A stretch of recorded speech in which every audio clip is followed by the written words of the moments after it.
Pemirsa, selama digelarnya masa kampanye pemilu, Badan Pengawas Pemilu Sumatera Selatan mencatat sebanyak 12.000 pelanggaran alat peraga kampanye yang dipasang di pohon oleh peserta pemilu.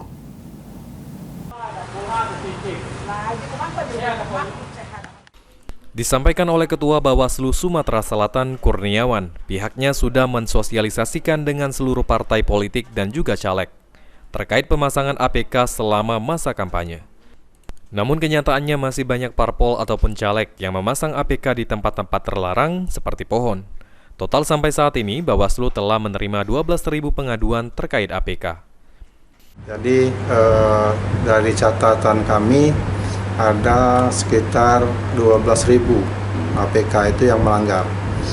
Pelanggarannya didominasi oleh pemasangan di tempat yang dilarang, di pepohonan, terus di tiang listrik, dan tempat-tempat yang memang mengganggu. Bawaslu sendiri akan terus mengawasi masa kampanye pemilu yang saat ini akan masuk dalam tahapan rapat umum dimulai dari tanggal 21 Januari hingga 7 Februari mendatang. Firman Hidayat, PAL TV.